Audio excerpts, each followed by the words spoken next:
So, a couple of side notes about things that are referenced in The Poison Hill. First is going to be Andrew Lang's fairy books. Andrew Lang was a Scottish writer who started out collecting fairy tales and wrote, the blue fairy book, the green fairy book, and then, they were very popular. So he went on, and he ended up with like the rose fairy book and the gray fairy book and the lilac fairy book, and he just went through all the colors he could possibly find. And he actually ran out pretty quickly of traditional, well-known English Anglo-Saxon type fairy tales. So he went far afield and just threw in fairy tales from Native Americans, from Africa. I mean, he was really kind of multicultural before it was a thing. Um, so the one that gets referenced a lot is the Lilac Fairy Book, which contains a fairy tale called The Hoodie Crow. Um, and it is a version of the tale East of the Sun or West of the Moon, or Cupid and Psyche in Greek mythology. It's a story in which a girl marries a man and discovers he's also an animal, and he can sort of shift in between the two.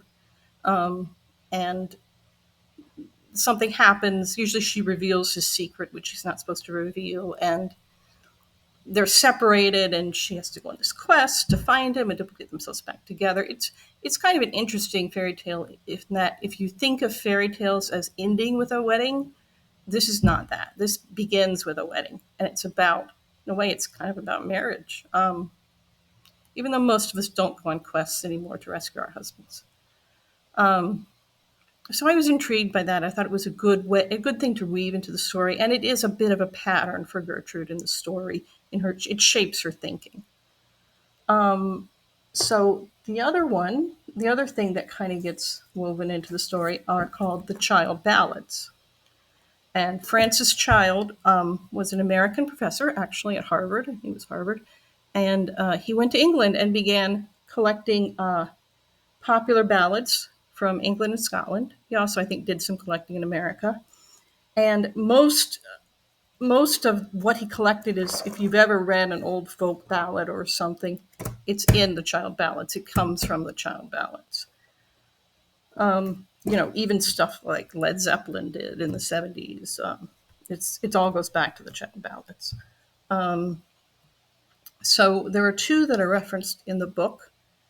One of them is called Mary Hamilton, um, and it's about a maid in the court who gets pregnant by the king and murders, gives birth to a baby, murders the baby, and then gets hanged. Um, Almost all the ballads are really, really.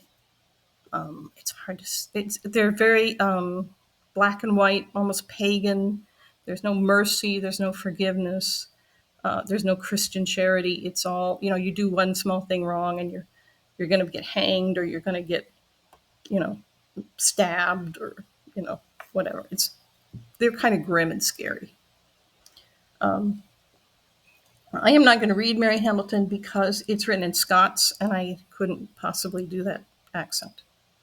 But the other one that gets mentioned in the book is called False Sir John, also known as Lady Isabel and the Elf Knight for some reason.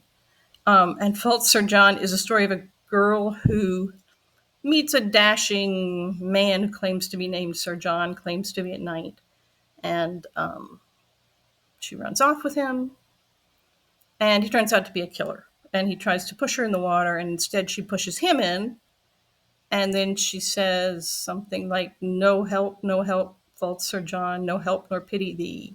7 kings' daughters you have drowned, but the 8th shall not be me. Which I like.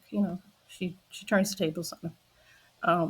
When serial killers and murder being a regular part of our um, culture, it's nice to have that sort of turning the tables. So those are the two that are mentioned, and both of them are in public domain, very easily accessible. So if you're interested in them, go for it.